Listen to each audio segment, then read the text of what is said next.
your neighbour doesn't want to talk to you, then what I would suggest is you try and explore that a little bit, try and understand why it is that they don't want to talk to you, what might help them to feel comfortable about talking to you. So is the timing not right? Do they not feel confident? Do they need a bit more advice? Do they need someone to give you or them a hand to have that conversation? And you might like to suggest that a third party or some other people to assist them and or yourself might be helpful.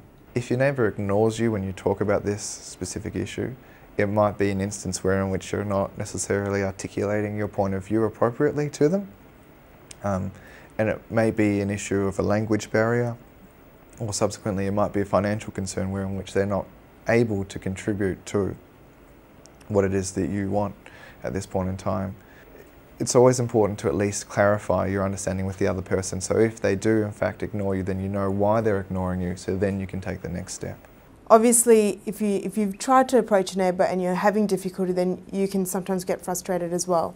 But something to really keep in mind is that a lot of the time your neighbour isn't actually aware of all the details that are going on your side of the fence.